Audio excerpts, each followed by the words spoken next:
Bonjour à toutes et à tous. Donc, nous sommes donc trois intervenants pour animer cet atelier là d'une demi-heure plus un quart d'heure donc consacré à la réponse donc à vos questions que nous aurons, j'imagine, suscité. Donc, pour intervenir sur, comme vous le voyez, donc sur les critères de choix du statut juridique. Donc, je me présente en un mot. Donc, on est trois, je vous l'ai dit, à intervenir.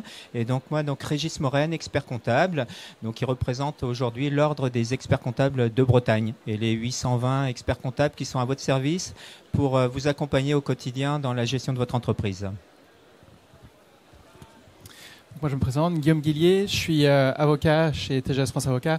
Je représente ici les avocats, le barreau de Rennes.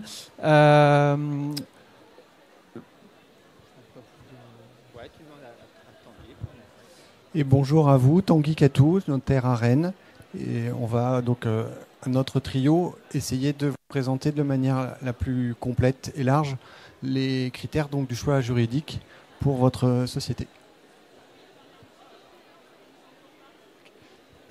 Peut-être essayer de vous approcher à ce moment-là, parce que c'est vrai que plus vous êtes au fond, plus vous avez l'écho du reste de la salle. Alors il n'y a peut-être pas de chaise pour tout le monde, mais n'hésitez pas à venir en avant.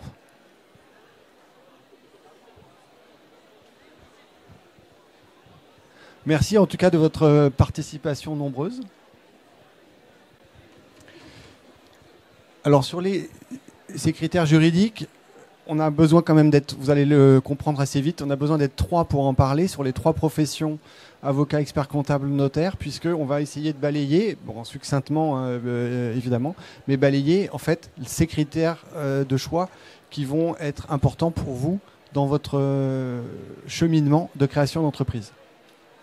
Parmi les critères de choix, eh bien, il y a l'activité que vous allez créer ou reprendre. Donc, vous savez, il y a certaines activités qu'on appelle réglementées, par exemple expert comptable, avocat, notaire, et d'autres professions sont aussi réglementées et vous ne pouvez pas utiliser la forme juridique que vous voulez. On a noté ici pour les personnes qui ont un débit de tabac, donc souvent soit un bar attaché avec un débit de tabac ou de la presse avec un débit de tabac, eh bien, à partir du moment où le débit de tabac, c'est une activité qui est contrôlée par l'État, qui veut vérifier la qualité des personnes qui sont chargées de distribuer ces produits. Donc, il faut avoir soit on l'exerce à titre individuel, soit si on prend une société, c'est forcément une SNC, société en non collectif. C'est une forme assez rare dans le panel des sociétés qu'on utilise dans nos activités, mais on la trouve notamment dans l'activité de tabac, puisque la particularité de la SNC, on peut en dire un petit mot, société en non collectif, c'est que tous les associés sont commerçants. Donc ça veut dire qu'ils doivent être tous majeurs, par exemple, et ils sont commerçants, c'est-à-dire qu'ils engagent leur responsabilité personnelle sur l'intégralité de sur l'activité et donc l'intégralité de leur patrimoine.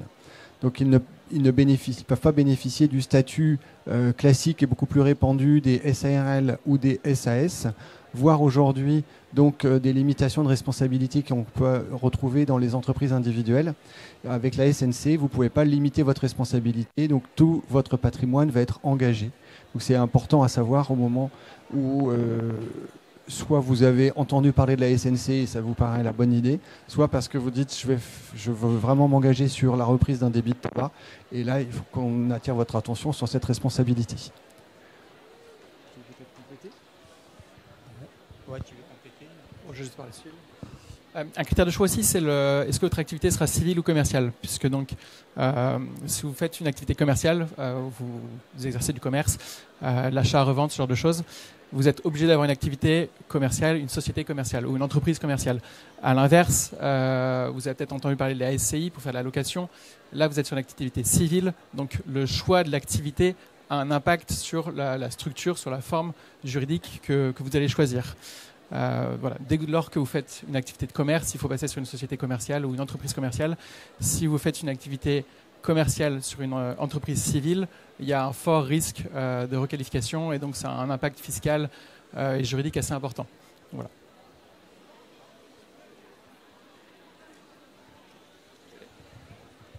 Voilà, donc et puis tu évoquais effectivement les activités donc civiles. Pour ceux d'entre vous qui allaient développer des projets agricoles, effectivement, il y a d'autres types de sociétés dans le domaine agricole également bien spécifiques, dédiées avec des avantages attachés au régime agricole. Donc c'est là où il y a nécessité forcément de venir nous rencontrer, donc experts comptables, mais donc notaires et avocats, pour bien choisir le statut adapté. En résumé là-dessus, oui, vous allez le voir donc sur cette demi-heure que l'on passe ensemble, en fait, deux statuts juridiques possibles. On a évoqué pas mal de structures déjà sociétaires, mais finalement, on est en société ou en entreprise individuelle, qu'on aura l'occasion de développer. Oui, parce que, comme le dit Régis, un des principaux critères du choix, au-delà des activités qu'on a évoquées tout de suite, c'est qui va réaliser ce projet d'entreprise. Est-ce que vous faites un projet en solo ou est-ce que c'est un projet collectif? Et évidemment, le nombre de personnes qui vont participer au projet vont aussi commander ou participer du choix de la forme à retenir. Si on réalise un projet en solo, en individuel, donc on a le choix d'une non-forme sociale qui est l'entreprise individuelle, puisque ça n'est pas une société. Et ou si vous souhaitez avoir une société, pour différentes raisons, et on va pouvoir l'expliquer aussi sur les questions fiscales et sociales tout à l'heure, le URL, c'est la SARL à associé unique, c'est la société qu'on peut organiser en étant seul associé, comme la SASU, c'est-à-dire la SAS à associé unique. Et donc dans ces sociétés-là, donc ce sont des sociétés commerciales, donc par rapport à la première limitation ou délimitation qu'on a faite tout à l'heure, les activités civiles, les activités commerciales. Là, on a des sociétés commerciales qui peuvent... Donc, quand on dit commercial, c'est large, c'est-à-dire que ça englobe les activités artisanales, commerciales et industrielles. Les activités civiles étant les activités en général réglementées. Donc, nos activités à nous sont des activités dites civiles. Vous rajoutez autrement un certain nombre de professions réglementées, comme les architectes, les géomètres experts. Certains bureaux d'études vont être sont qualifiés d'activités civiles. En fait, les activités, quand vous êtes en société civile, par exemple, vous ne pouvez pas être seul associé. Donc, vous ne pouvez pas lancer une activité d'expert comptable sous forme de société civile ou d'architecte sous forme de société civile en étant seul associé. Il faut être obligatoirement au moins deux. Si vous avez donc une activité commerciale au sens large, eh bien vous pouvez choisir le mode sociétaire et utiliser la forme SARL associé unique ou SAS associé unique avec on va voir tout à l'heure, et plutôt Régis, développer les conséquences au niveau fiscal et social. Si vous êtes à plusieurs pour faire votre projet, eh bien vous pouvez utiliser, encore une fois, si c'est une activité civile, la forme société civile. Si c'est une activité commerciale, au sens large, SARL ou SAS. Il existe, on l'a vu tout à l'heure, la SNC, qu'on ne peut pas faire non plus à titre individuel. Il faut être plusieurs associés pour une SNC. Il existe aussi d'autres formes beaucoup moins répandues, au niveau des activités qu'on peut mener, et notamment en création d'entreprise, c'est les SA, les sociétés anonymes. On va pas en parler ce matin spécifiquement. Et puis vous avez aussi les sociétés en commandite, mais ça c'est encore plus rare de plus rare. Donc vraiment, les formes les plus importantes qu'on retrouve, SARL et SAS. Et ce qui est très intéressant avec ces deux formes sociales, c'est qu'on peut commencer en solo et accueillir des associés au fur et à mesure de la croissance de l'entreprise. Ou inversement, faire le projet à plusieurs au départ, et on peut perdre des hommes ou des femmes en route et se retrouver seul après. Mais ça n'aura pas de conséquences sur la poursuite d'activité de l'entreprise, enfin au-delà de la perte des hommes ou des femmes ou de l'arrivée d'hommes et de femmes nouveaux dans cette entreprise. En tout cas, elle va garder sa structure, son habit juridique, fiscal, social, qu'on pourra faire évoluer, mais on va la conserver. Ce qui est beaucoup moins évolutif avec l'entreprise individuelle. Si vous partez sur un projet en solo, en entreprise individuelle, si le projet un peu défaillant par moment, si le projet se développe, vous serez obligé de transformer votre statut juridique d'entrepreneur individuel vers une forme de société, ce qui sera un peu plus onéreux, un peu plus compliqué au fur et à mesure de la croissance de l'entreprise. Je vais juste compléter une chose sur donc la différence entreprise individuelle et société. L'entreprise individuelle, on ne crée pas de personnes morales différentes. C'est vous, entrepreneur, votre entreprise. Donc forcément, on est seul. Mais ce que je veux dire, c'est qu'il n'y a pas une deuxième entité de créer. Une société, on vient créer ce qu'on appelle une personne morale. C'est une entité juridique propre qui a son propre compte bancaire, sa propre existence, qui est vraiment distincte de l'entrepreneur. Lorsqu'on est en entreprise individuelle, c'est vraiment la tête de l'entrepreneur qui porte tout, alors que lorsqu'on crée une société, elle est distincte, autonome des personnes qui la créent. Oui, ce qu'on peut rajouter effectivement, c'est tu l'as évoqué, c'est évolutif. Donc tu as évoqué les coûts de transformation lorsque par exemple vous commencez donc en entreprise individuelle, mais donc lorsque vous nous rencontrez et donc notamment en phase de commentaires de bilan, on évoque ces points-là, la réussite de votre entreprise, votre stratégie de développement également, et qui nécessite parfois des modifications donc juridiques. Et ça, on maîtrise effectivement et on vous accompagne dans ces matières. Donc rien n'est figé en fait dans nos métiers. Donc vous pouvez commencer, tu l'as très bien évoqué, hein, donc Tanguy, en entreprise individuelle, se transformer donc en société. Vice versa, c'est un peu plus rare, ça effectivement. Mais donc voilà, rien n'est figé.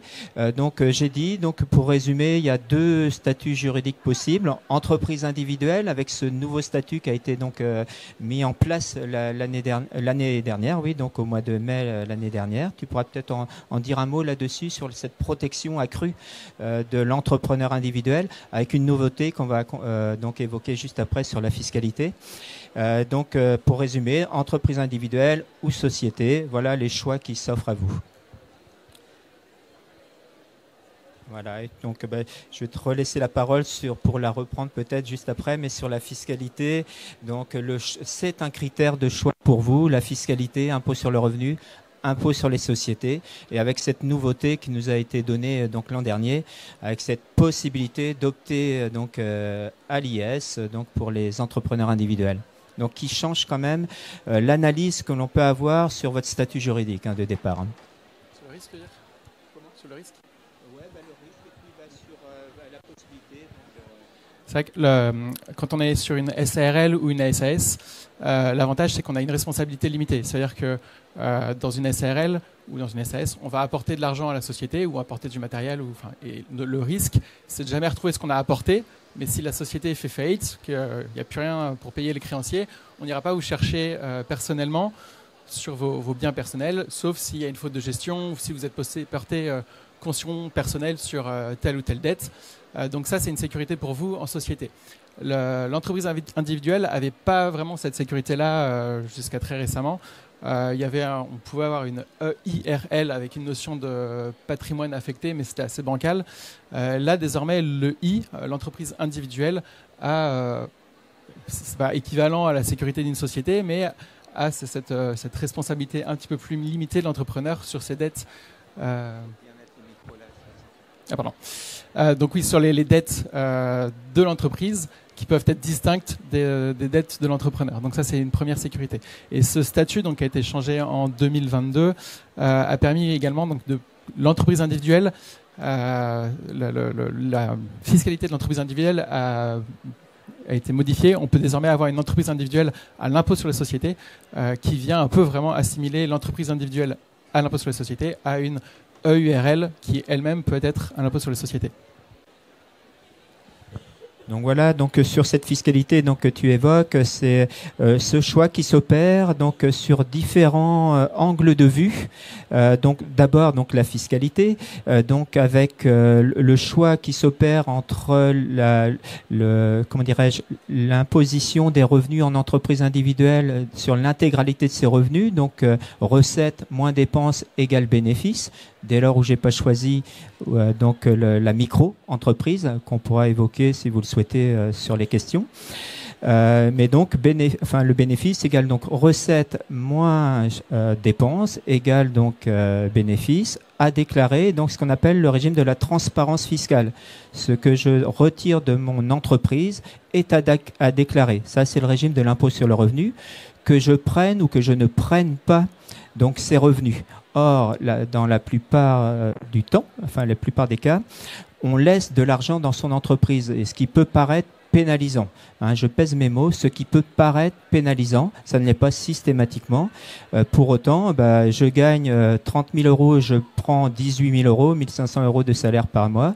Eh bien, j'ai 12 000 euros que je laisse dans l'entreprise qui vont quand même être imposés à titre personnel, imposés à l'impôt sur le revenu et taxés aux cotisations sociales. Et donc là, vous vivez ça en règle générale comme une injustice. Donc ça, c'est certain. Je laisse de l'argent dans mon entreprise, je suis imposé dessus, c'est pas normal. Donc on a effectivement cette possibilité que tu as évoquée d'opter donc pour le régime de l'impôt sur les sociétés, qui va faire qu'on va bloquer l'imposition à titre personnel donc sur les 18 000 euros que j'ai pris de salaire. Je vais payer mes charges sociales sur les 18 000 euros que j'ai pris de salaire. En revanche, mon entreprise individuelle, ou c'est le même cas pour l'EURL ou la SARL, donc régime travailleur indépendant, qu'on va exposer juste après, eh bien, donc, la société, elle, va payer son impôt, ou l'entreprise individuelle va payer son impôt sur les sociétés, sur les 12 000 euros restants. Donc voilà, donc on dissocie, donc on rentre dans l'opacité, en fait, c'est une règle fiscale. C'est la société paye son impôt et le dirigeant paye lui-même son impôt sur ses rémunérations. Et donc là, c'est un critère de choix, ce sont des calculs systématiques faits lorsque nous réalisons l'étude prévisionnelle, votre étude prévisionnelle d'installation. Nous réalisons ces calculs pour vous. Vient se greffer, j'ai parlé de plusieurs angles, et notamment le deuxième, qui est l'angle des cotisations sociales, de l'exonération des cotisations sociales, donc les premières années, la première année d'installation, ou le bénéfice de, si vous êtes indemnisé donc par Pôle emploi, le bénéfice de l'ARE ou de l'ARS. Et là, effectivement, ça nous emmène sur des choix, c'est le maintien de ces indemnités Pôle emploi peut nous emmener sur le choix juridique opéré et le choix fiscal également opéré qui va avoir une implication sur l'appréciation des revenus que prend en compte Pôle emploi pour maintenir ou pas donc l'indemnisation Pôle emploi. Sur le statut, ouais. Donc alors à moins que tu veuilles intervenir, mais c'est encore de mon domaine. Du coup, sur le choix, alors là aussi, je vous ai posé une question tout à l'heure. Combien de choix juridiques finalement? Je vous ai dit 2. Mon métier est assez simple, puisque vous voyez combien de choix et de statut social en fait que vous pouvez donc, qui s'offrent à vous. Vous le voyez à l'écran, 2. Également. Donc je suis ou travailleur indépendant, donc travailleur non salarié, ou je choisis ce régime que vous connaissez bien jusqu'à maintenant ou juste avant de vous installer à votre compte, c'est dire le choix du statut salarié qui peut paraître très rassurant. Là aussi, je pèse mes mots. Qui peut paraître, mais qui ne l'est pas forcément. Et lorsqu'on franchit le seuil de nos bureaux, de nos cabinets de conseil, souvent vous nous dites je veux être salarié. Et donc, on pose une question, pour quelle raison vous voulez être salarié? Je veux avoir l'assurance chômage, bénéficier de l'assurance chômage si ça doit mal se passer malheureusement. Et donc, je vous dis, malheureusement, si ça se passe mal, vous n'aurez pas le droit à l'indemnisation chômage, y compris si vous choisissez le statut salarié, que vous voyez à l'écran. Et là, vous me posez la question, dans ce cas-là, à quoi ça sert de choisir ce statut salarié? Et la réponse souvent qui fuse, c'est la réponse est dans votre question. Souvent, ça ne sert à rien d'aller sur un statut salarié. Là aussi, il faut tempérer ce que je viens de dire aussi, malgré tout, puisque ça va dépendre. Le choix de votre statut social peut dépendre de votre histoire, de votre historique en termes de retraite, notamment des trimestres accumulés, donc des 25 meilleures années qui ont été effectuées ou pas, si vous êtes au début de votre carrière. Donc voilà, donc c'est tout un tas de critères là vraiment un peu plus précis qu'on va analyser ensemble pour vous orienter ensuite sur le meilleur choix. J'ai fait autrement un calcul, même si ce n'est pas le seul critère de choix sur cette partie-là sociale, c'est bien entendu le critère du coût. Et à salaire égal, net, entre un dirigeant salarié et un dirigeant non salarié, travailleur indépendant, donc on est donc sur le travailleur non salarié à l'URSSAF. On est travailleur salarié à l'URSSAF. Vous voyez la différence très, très minime. D'un côté, je suis travailleur URSSAF, donc régime des indépendants, et régime des salariés. Eh bien, l'écart sur un salaire de 3 000 euros, je l'ai fait là, donc sur 3 000 euros. Pensez que ce que je vous dis là est proportionnel au salaire à peu près que je vais donner. Et bien sur un statut TNS, donc travailleur indépendant, donc le statut donc mensuel pour un salaire net de 3 000 va vous coûter avec une protection sociale à peu près identique.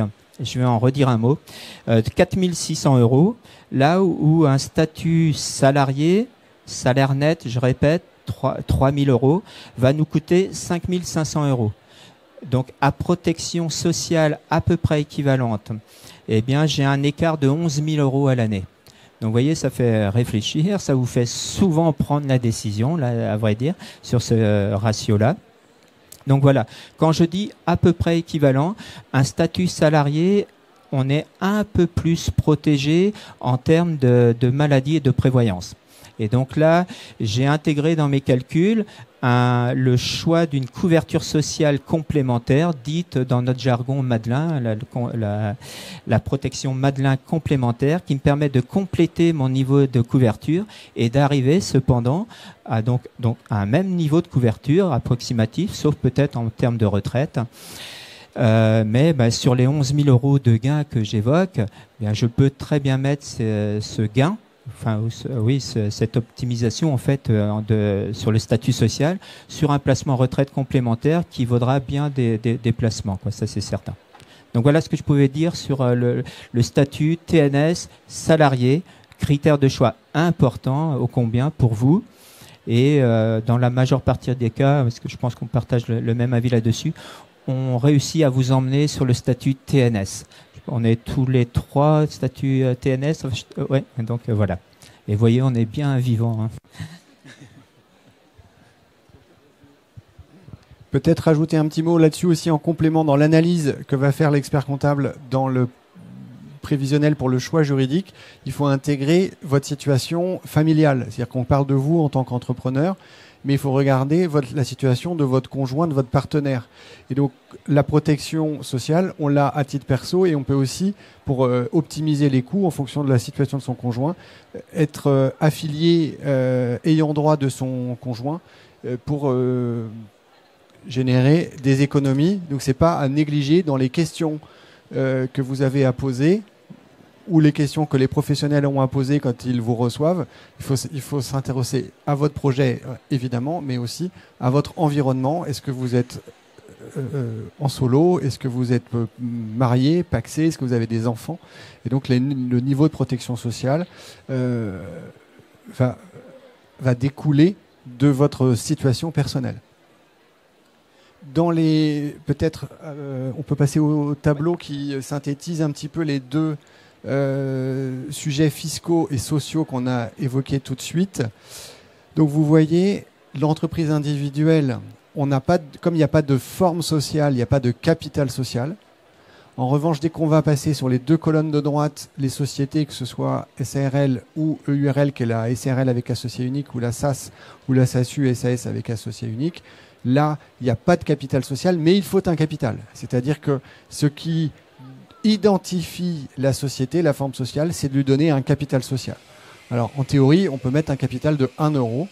Ça ne va pas forcément rassurer vos partenaires, mais sur le papier, c'est possible. On a évoqué tout à l'heure le nombre d'associés, donc le nombre de personnes parties prenantes au projet. Donc on a bien la réponse dans la colonne EI où c'est une seule personne. Autrement, le nom aurait un petit peu de mal. Et pour les SARL ou les SAS, il faut être au moins 1. Et on a pour l'une une limitation jusqu'à 100 associés. Donc le projet s'est bien développé.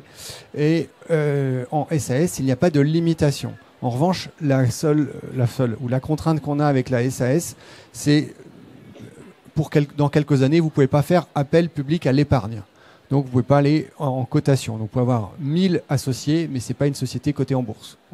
Ça viendra. La responsabilité, ça a été évoqué, expliqué tout à l'heure, la limitation aux apports. Donc, avec l'absence de limitation, mais pour l'entreprise individuelle, mais la création du patrimoine professionnel depuis la loi de entrée en vigueur en 2022. Donc c'est encore un petit peu technique parce que c'est une loi récente.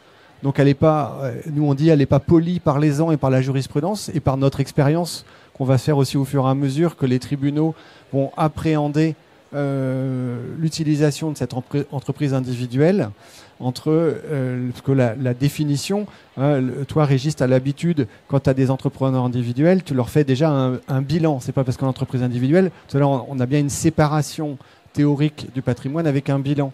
Et l'entrepreneur individuel affecte des actifs au bilan de son entreprise. La loi sur les entreprises en 2022 sur l'entreprise individuelle est assez compliquée pour savoir ce que on n'a plus la même liberté d'affectation que l'on avait avant. On pouvait mettre en fait des biens privés au bilan de l'entreprise individuelle. On n'a pas si aujourd'hui un bien n'est pas affecté à l'entreprise, il peut plus être inscrit au bilan. Donc c'est peut-être des choses un peu techniques. C'est un petit peu plus compliqué. Pardon ?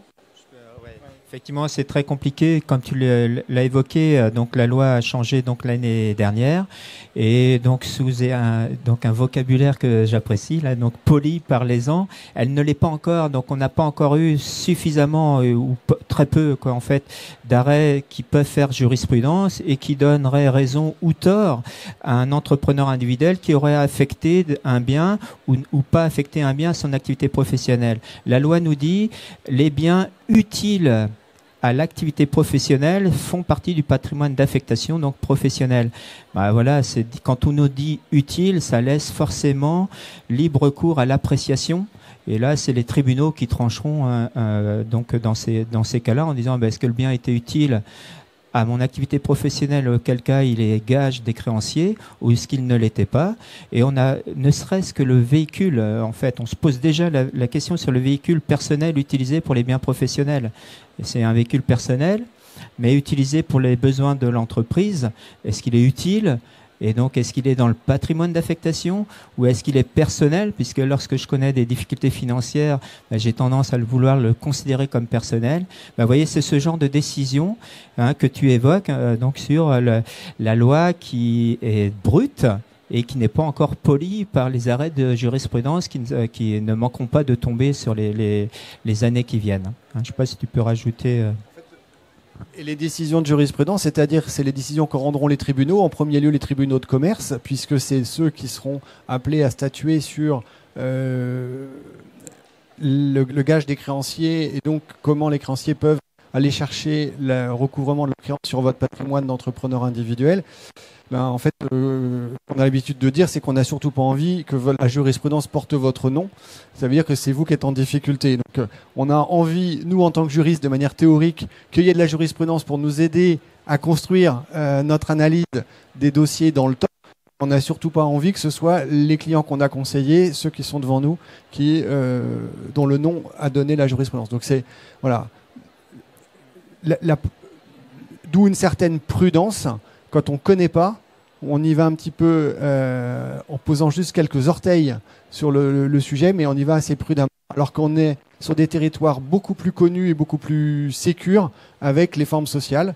Et on a évoqué tout à l'heure qu'on avait des choix de régime social et de régime fiscal. Enfin, je ne veux pas vous dire qu'il ne faut pas aller dans l'entreprise individuelle, mais je veux dire qu'il faut y aller de manière très prudente parce qu'on ne saura pas vous conseiller de manière complète avant quelques années, avant qu'il y ait un corpus juridique qui se crée autour de ça.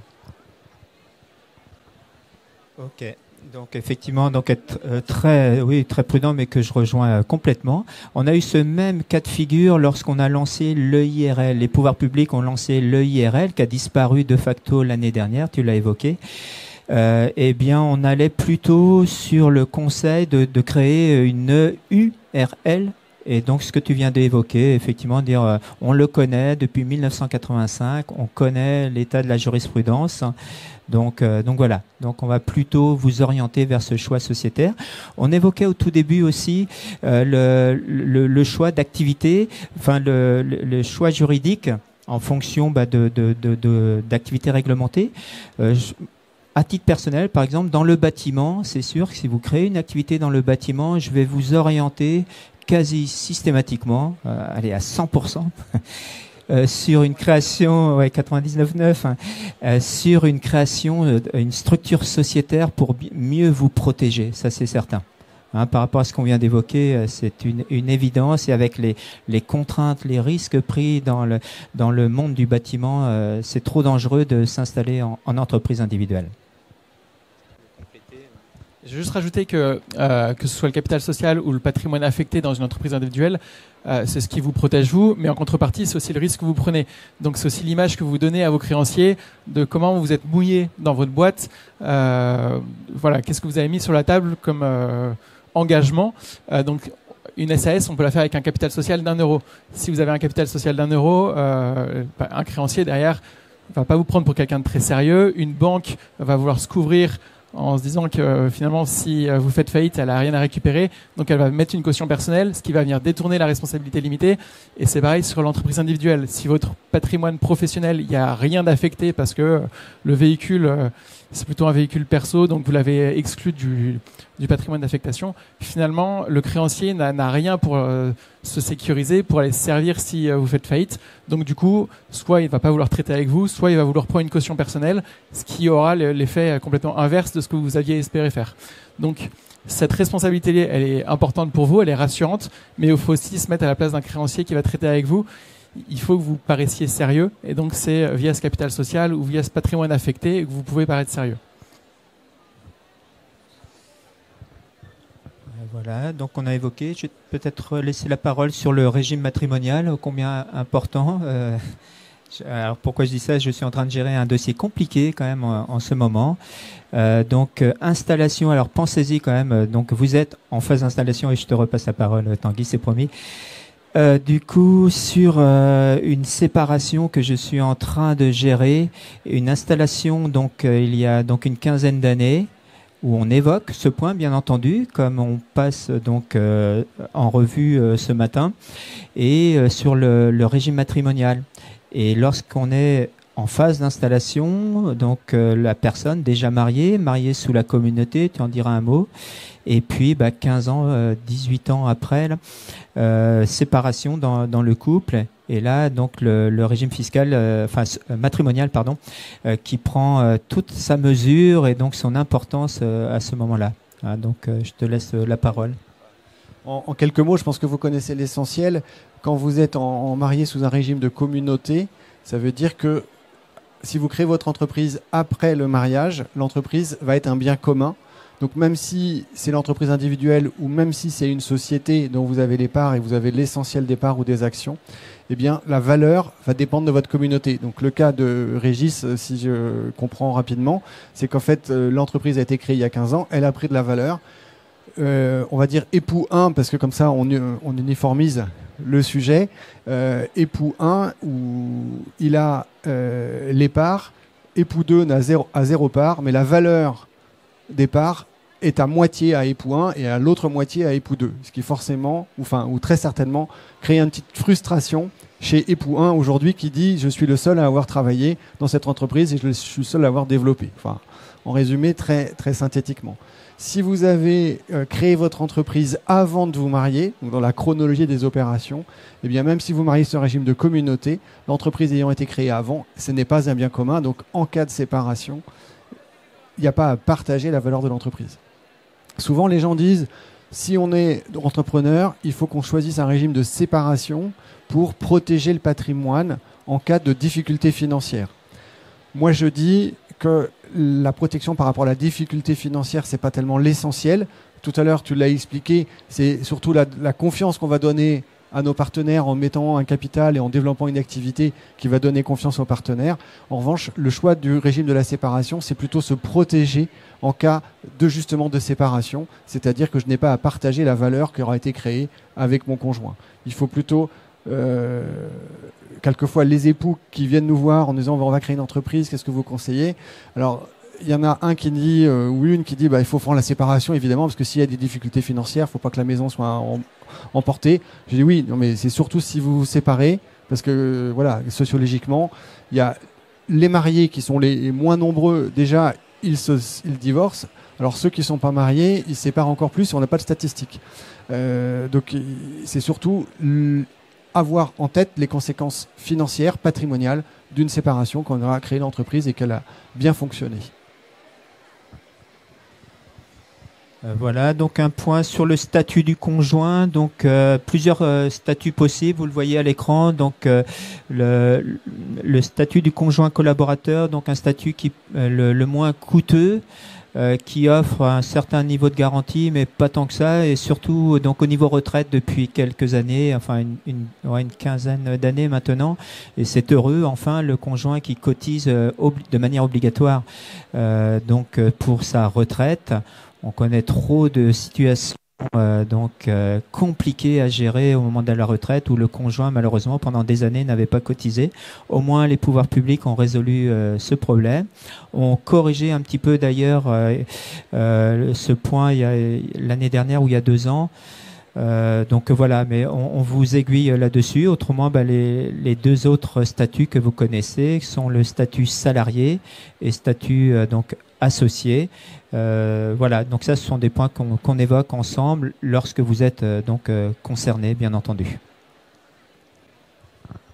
Et au-delà du conjoint, pour travailler dans une société, il faut soit avoir un mandat social, donc être gérant ou président de la société, soit être salarié de la société, soit être sous-traitant. Mais le simple fait d'être associé de la société ne permet pas de travailler. Ça, c'est important parce que souvent, on a des clients qui pensent que mettre leur conjoint associé de la société pour 10%, ça lui donne le droit d'être dans l'entreprise et travailler. C'est complètement faux et en cas de contrôle URSSAF, c'est un travailleur non déclaré. Donc ça, c'est pour ça que le rôle du conjoint ou de l'enfant, par exemple, est important. Le simple fait d'être associé, ça permet pas de travailler. Si demain vous avez des actions dans Carrefour, ça vous permet pas d'aller travailler chez Carrefour. Là, c'est un peu la même chose. Voilà. Le simple fait d'être associé ne vous permet pas d'y travailler. Voilà ce qu'on pouvait dire, je pense, sur le statut juridique. Ouais. Voilà. Et donc maintenant, la parole est à vous. Maintenant, on vous laisse donc quelques minutes pour nous poser des questions ou vous apporter des précisions à ce qu'on vient d'évoquer. Bonjour, merci pour votre présentation. Vous avez parlé des conjoints. Qu'en est-il des gens qui sont pacsés ? Je te laisse répondre, Tanguy. Vous avez, avec le choix du régime matrimonial, vous avez aussi, quand vous vous pacsez, vous avez le choix du régime paximonial, si on peut parler ainsi. Enfin, c'est un néologisme. Hein. C'est-à-dire que, normalement, quand vous faites le choix du pax, en mairie ou chez un professionnel, vous allez choisir soit le régime de la séparation de biens, qui correspond un petit peu, si on veut, en simplifiant, à la séparation de biens pour les époux, ou vous avez le régime de l'indivision. L'indivision, ça veut dire que tout ce que vous faites, c'est assez proche de la communauté, tout ce que vous faites pendant la durée du Pacs est réputé appartenir pour moitié aux 2 partenaires, quels que soient les modes de financement. Ce qui est important quand on analyse une situation de Pacs, c'est de regarder quand le Pacs a été conclu, puisque la loi aussi a changé. Alors, historiquement, c'est né en 99, et en 99, quand il est né, à défaut de choix express, il y avait une présomption d'indivision. Donc il fallait avoir coché une case. À l'époque, c'était au tribunal d'instance qu'on se pacsait ou chez un notaire. Donc il fallait cocher la case séparation. Si on n'avait pas coché la case, on était en indivision. Et il y a malheureusement des gens qui ne le découvrent qu'au moment de la séparation, là qui n'est plus papier mais physique. Si je puis dire ainsi. Et la loi a changé, je ne sais plus si c'est 2001 ou 2005, où on a supprimé la présomption de l'indivision. Donc il faut regarder à quelle date vous êtes pacsé et quelle case avez-vous coché.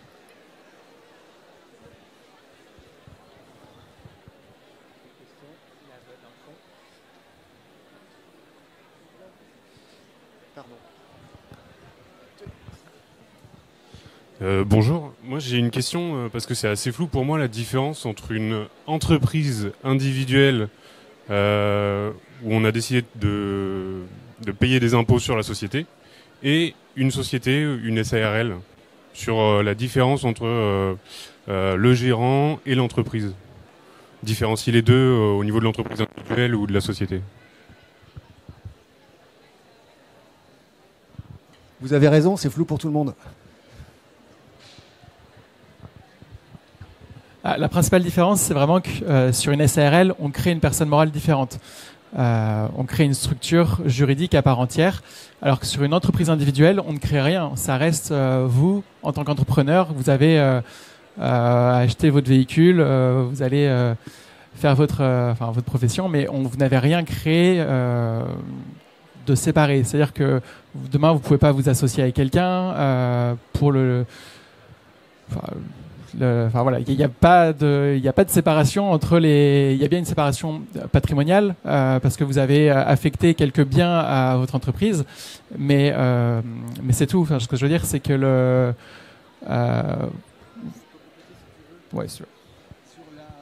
Sur cette notion de séparation, Régis en parlait tout à l'heure avec la comptabilité. Donc, il n'y a pas de personne morale nouvelle. Si vous êtes entreprise individuelle, c'est un peu théorique, la personne morale. On apprenait à la fac, on avait un prof qui nous disait on n'a jamais vu serrer la main d'une personne morale. C'est pas possible, parce qu'elle est toujours représentée par une personne physique. Ce qu'on va avoir comme identification, c'est pas Régis en lui-même, mais c'est la comptabilité. C'est-à-dire que quand vous avez une entreprise individuelle, pour détailler et présenter son patrimoine, ce que vous affectez à cette entreprise, ce que Régis a dit sur ce qui doit être utile à l'entreprise, c'est ce qui va être donc à son bilan. Maintenant, ce qu'on a dit, et c'est là où on va être pendant quelques années un peu dans le flou sur le plan juridique, c'est que on avait la vieille notion comptable de l'affectation au bilan, de l'affectation de l'entreprise et donc l'inscription au bilan d'un actif nécessaire à l'entreprise. Aujourd'hui, c'est le critère de l'utilité. Donc, un actif qui pourrait ne pas être inscrit au bilan pourrait être réputé comme dépendre de l'entreprise et donc du gage des créanciers s'il y avait une difficulté. Alors que quand on a une société, comme c'est une personne différente, en fait, là, c'est le droit de propriété qui joue, c'est-à-dire la facture. La voiture, elle a été achetée par l'entreprise. La Régis, il n'a pas tortillé, il la met à son bilan. Si en revanche, elle n'a pas été achetée par l'entreprise, elle a été achetée par vous à titre personnel, elle n'est pas au bilan. Et ainsi de suite. C'est le droit de propriété. Donc c'est un raisonnement beaucoup plus simple pour un juriste. Est-ce que j'ai un titre? Est-ce que j'ai une facture qui dit c'est à vous ou c'est à la société? Quand on est l'entreprise individuelle,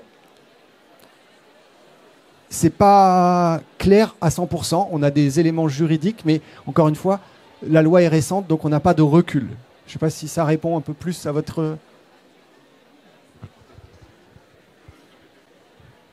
Vous avez une voix forte? Là où je veux venir surtout au-delà du patrimoine, c'est sur les impôts à payer, que ce soit pour la société et pour l'individu qui a monté la société. Moi, je prends l'exemple, par exemple, de quelqu'un qui va vivre dans un pays autre que la France, dans l'Union européenne, mais qui a une entreprise du coup individuelle avec l'impôt sur la société en France. Est-ce que les impôts sont séparés par rapport, par exemple, au pays où on vit? Ou est-ce que, dans ce cas-là, il n'y a pas de différence entre la société, enfin l'entreprise et l'individu? Quand vous êtes à l'impôt sur le revenu, c'est votre lieu de domiciliation qui va, donc le pays où vous résidez, qui va déclencher l'imposition personnelle. En revanche, si vous avez une société qui est imposée à l'impôt sur les sociétés, ça va être le lieu, l'établissement du siège social qui va déclencher l'imposition. Donc si vous résidez en Belgique, mais que votre société a son siège en France, la société, elle est à l'IS, elle va payer l'IS en France, et vous, sur ce que vous retirez, ce qu'a expliqué Régis tout à l'heure, vous paierez l'impôt sur le revenu belge. Tu veux compléter peut-être ça? Non, c'est ça. Et puis, entreprise individuelle à l'IS ou SARL à l'IS, pour le coup, c'est la même chose du coup. Ce sera IS français si le siège social est en France, et puis ce sera imposition sur le revenu en Belgique si vous êtes gérant habitant en Belgique ou si vous êtes entrepreneur individuel habitant en Belgique. Monsieur et madame. Mais du coup, je comprends pas bien l'intérêt d'une entreprise individuelle si on a la même chose en EURL. On a moins de protection et quels sont les intérêts en fait? Multiplier les choix possibles. L'intérêt, c'est la simplicité malgré tout. Donc c'est en une demi-heure, je me suis inscrit donc sur Internet et puis je peux voguer là, de mes propres ailes donc et très rapidement en entreprise individuelle. Donc la simplicité qui entraîne aussi de facto un coût moindre également. Donc voilà. Mais c'est la question est bonne effectivement. C'est sûr que c'est un peu plus long de lancer une activité à travers une société puisqu'il faut écrire des statuts, les enregistrer, les déposer au greffe, avoir son cabis, etc. Alors qu'on va un peu plus vite en entreprise individuelle. Mais ce qu'on a dit tout à l'heure, c'est que c'est beaucoup moins évolutif. Ça dépend vraiment de votre projet. Et c'est pas du tout un critère, c'est très personnel, donc c'est pas un critère d'analyse de notre part, mais si votre projet, vous considérez que vous allez mener une activité toujours en individuel, que vous n'aurez jamais besoin d'accueillir une autre personne, que vous avez peut-être besoin d'employer 1 ou 2 salariés, mais que le projet va être assez contraint par le nombre de personnes qui vont être concernées, probablement que l'entreprise individuelle peut être un bon choix. Et ça dépend aussi, tout à l'heure tu l'as dit, dans les typologies d'activités. Des activités qui pourront être plus à risque que d'autres. Si c'est une activité de service que vous rendez, service à la personne par exemple, que vous faites seul, peut-être que vous n'avez pas besoin d'une structure parce que vous n'engagez pas forcément beaucoup d'investissement et vous allez faire ça essentiellement seul. Mais après, voilà. Madame, pardon. Moi, j'aurais voulu savoir quelles sont les démarches pour passer d'une entreprise individuelle à une entreprise individuelle à l'impôt sur les sociétés. Merci. Alors, je peux répondre. Alors, elles sont très simples. C'est une option. Alors, donc, je répète la question. Les démarches pour passer d'une entreprise individuelle à l'impôt sur le revenu à une entreprise individuelle à l'impôt sur les sociétés, c'est une option.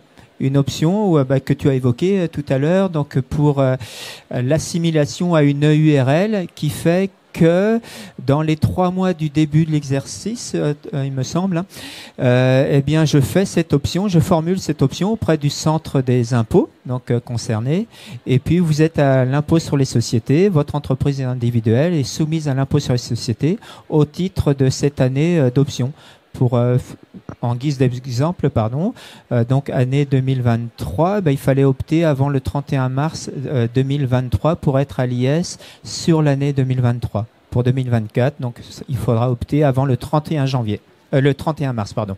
Pas tous les ans. Donc l'option est, alors c'est une bonne question qui m'emmène à dire, c'est une option irrévocable. Donc du coup, on ne peut pas revenir en arrière sur cette option. Donc on y va à pas feutrer avant de formuler définitivement donc cette option.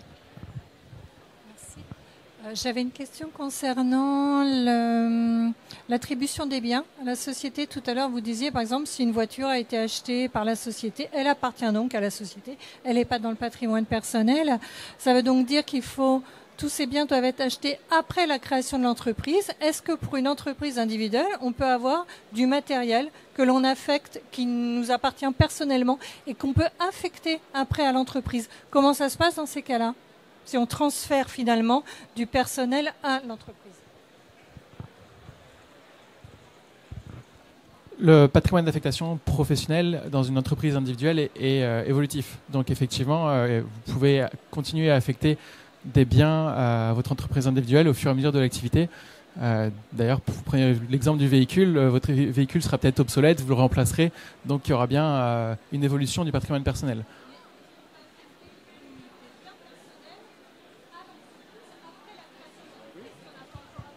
Oui, alors.